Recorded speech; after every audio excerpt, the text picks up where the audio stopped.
Os poemas são uma expressão de quem nós somos. Por meio deles, nós conseguimos demonstrar a nossa essência, transmitir experiências, relembrar emoções e vivenciar sentimentos. Diferente dos outros textos escritos, os poemas quase que servem como uma impressão de nós. E de certa forma, é isso que Rupi Kaur faz no seu Corpo Casa. Nesta coletânea de poemas, ela fala sobre si, fala sobre as suas experiências e sobre os seus sentimentos. Ela faz reflexões sobre a vida, amor, decepções e até sobre movimentos sociais. Corpo Casa é como um bilhete de identidade desta autora. O que é que será que este livro nos pode mostrar? Vamos falar um pouco sobre ele. Eu sou o Mauro e eu aprendo a ler.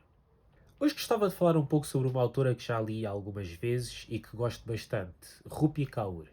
Ela é uma poeta feminista indiana que começou a publicar os seus poemas livremente no Instagram e depois autopublicou o seu primeiro livro em 2015 chamado Milk and Honey, em português, Outros Jeitos de Usar a Boca.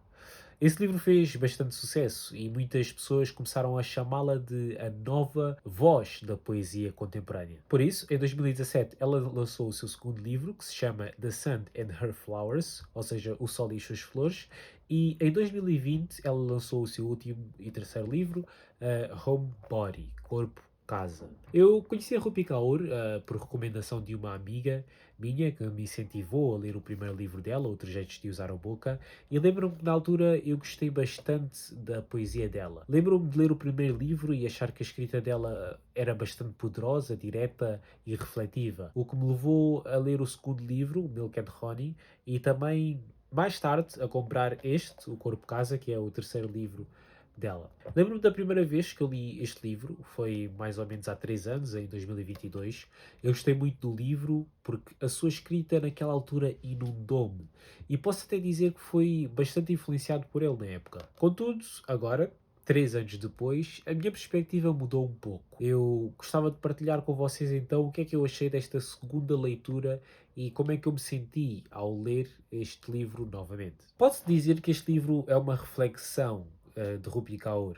Ele está dividido em 4 partes, onde nelas Rupi fala um bocado sobre diferentes temas da sua vida e sobre as suas experiências.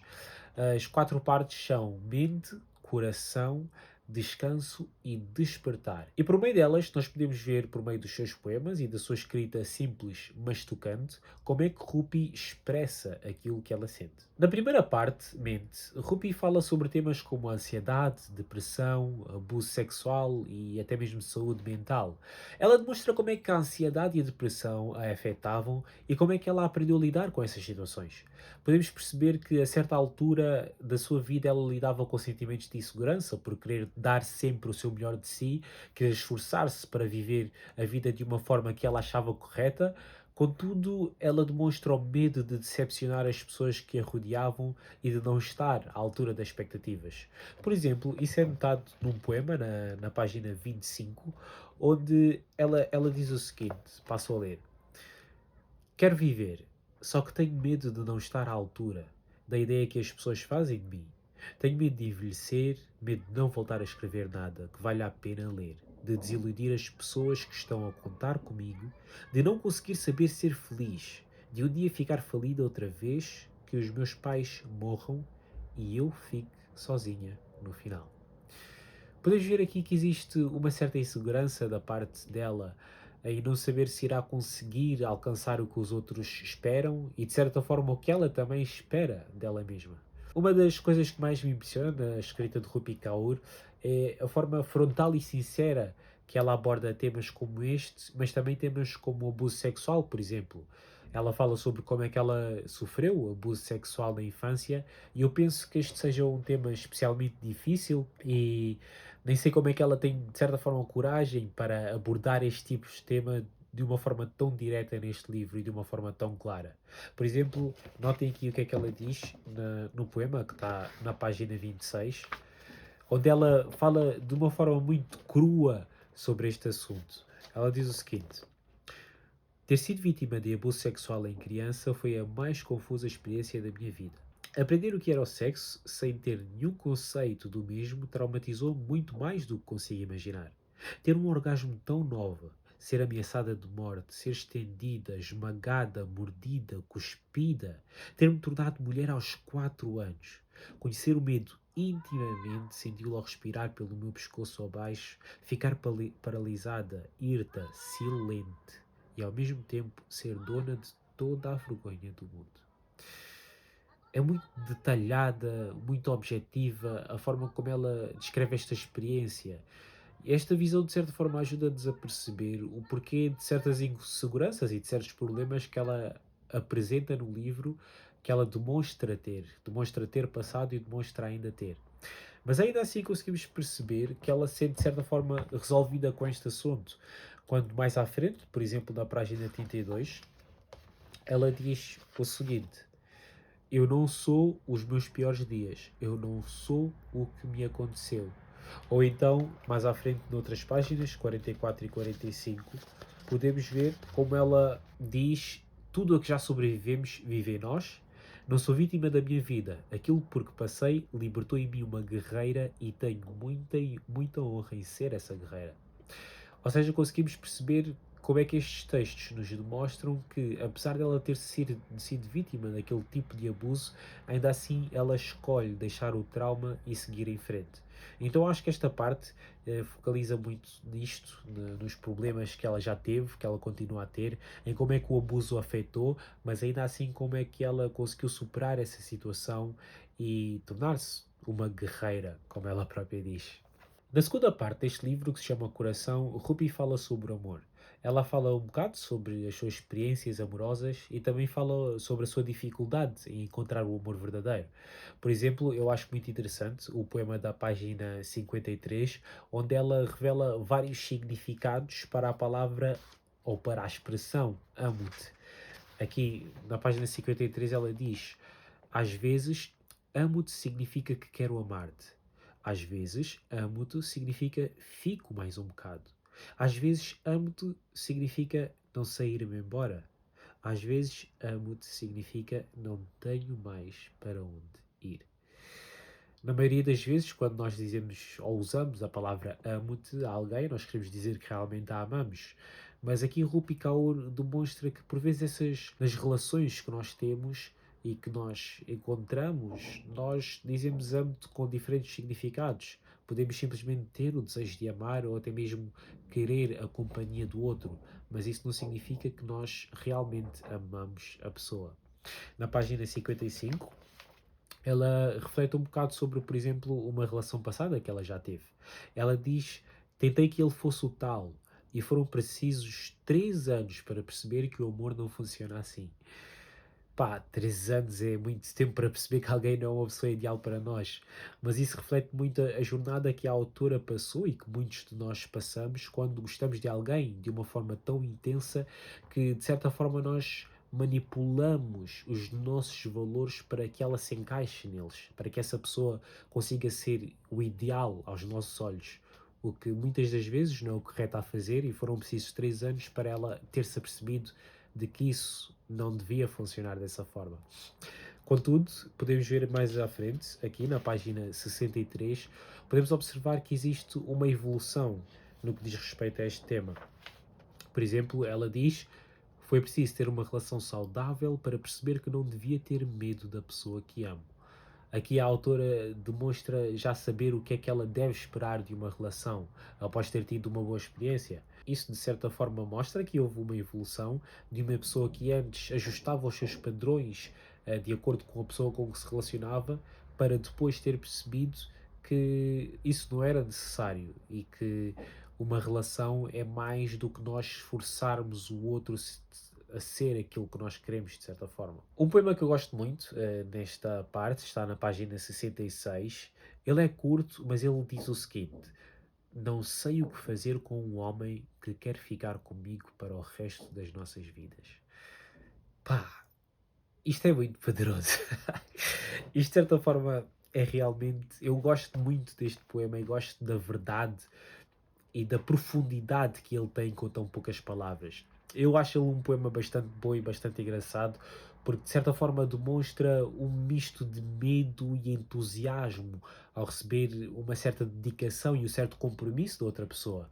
O compromisso pode ser muitas das vezes assustador e nós podemos ter medo de ficar com alguém que tem este tipo de compromisso, que quer ficar connosco o resto das nossas vidas. Ou seja, isso simboliza tipo a pessoa estar a entregar-se a nós e de certa forma nós também temos de corresponder com esse compromisso. Nós também temos de nos entregar a essa pessoa. Por isso eu achei bastante bom este poema e acho que posso me identificar com ele, acho que muitas pessoas também se identificam com ele, porque muitas das vezes nós ao vermos este compromisso temos aquele medo de nos entregarmos, porque significa que ao entregarmos estamos a colocar o nosso coração nas mãos de outra pessoa e isso pode correr muito bem ou pode correr muito mal. Mas acho que este poema revela uma verdade muito profunda pela qual muitos de nós que procuram o amor, por assim dizer, passamos. A seguir, na terceira parte, que se chama Descanso, a autora fala um bocado sobre temas como a felicidade, o objetivo da vida e até mesmo inspiração. Mas acho que aquilo que chama mais a atenção foi sobre a imigração. Nas páginas 94 a 97, ela dá o exemplo do seu pai. Podemos observar uma enorme reflexão que ela faz da vida do seu pai como camionista, sobre como é que ele, apesar de estar mal e de ter passado, por exemplo, por uma intervenção cirúrgica, ainda assim sentia a necessidade de continuar a trabalhar e ter de terminar a sua tarefa para não ser prejudicado assim pelos seus empregadores, para não perder o seu trabalho. Acho que esta exposição que ela faz é uma exposição muito boa, acho também muito necessária, ajuda-nos a compreender um bocado sobre a sua infância e sobre aquilo que ela passou e demonstra, de certa forma, a realidade que é vivida por muitos imigrantes. Eu mesmo, por exemplo, sou filho de imigrantes e por isso consigo entender bastante o que ela disse aqui neste texto, neste poema, e gosto de ler este texto algumas vezes para me relembrar das verdades que são aqui ditas. Eu até gostava de ler para vocês o texto na íntegra, para vocês conseguirem perceber mais ou menos daquilo que eu estou a falar. Ele é um bocado longo, mas diz o seguinte: uma vida inteira na estrada. Quando eu era pequena, o meu pai trabalhava 6 dias por semana, a conduzir um atrelado de uma ponta do continente à outra. Ele chegava a casa ao fim de uma semana na estrada, quando eu e os meus irmãos estávamos a dormir. O barulho da porta acordava-me sempre. A cava onde vivíamos era pequena, eu ouvia a minha mãe na cozinha a preparar-lhe um dal e roti. O meu pai comia, tomava um duche e ia-se deitar, mas mal os seus olhos adormeciam, o patrão ligava e dizia: volta para a estrada. E em menos de nada víamos de relance o nosso pai a sair. Quando és um imigrante, baixas a cabeça e trabalhas. Quando és um refugiado e não tens documentos, quando te chamam ilegal, estrangeiro, terrorista, árabe, trabalhas até os ossos se tornarem pó. Só podes contar contigo. Sempre que ele começava numa nova empresa, trabalhava de graça meses a fio, durante o período de formação obrigatório.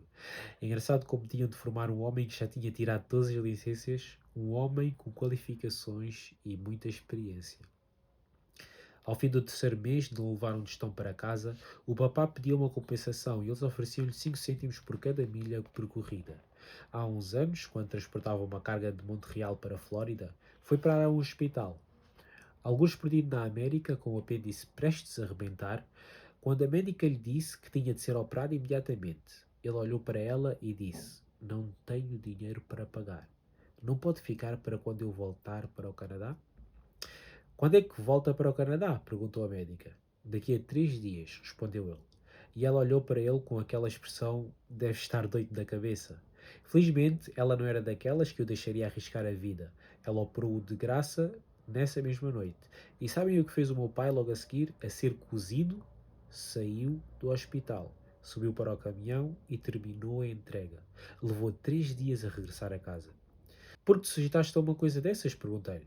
Ele encolheu os ombros e disse-me: o meu patrão não me ia pagar um voo para casa.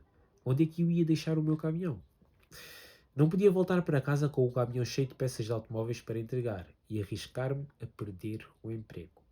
Enquanto o ouvia, só pensava que ninguém devia ter de se esfalfar assim. Corta-me o coração saber de todos aqueles que trabalham no duro por menos do que o seu valor. Como é que conseguimos dormir sabendo que os sistemas que sustentamos tratam as bases da nossa sociedade como cidadãos de segunda classe, quando eles são a razão, o motor que faz o mundo funcionar? Quero dar ao meu pai uma vida de sossego pela vida que passou, na estrada para nos sustentar, quero que ele saiba o que é o conforto, quero que ele veja que já fez o suficiente. Uma vida inteira na estrada. Gosto muito desta reflexão, gosto muito da forma como ela apresenta esta situação ao falar sobre o seu pai e demonstra como é que é a vida de um imigrante.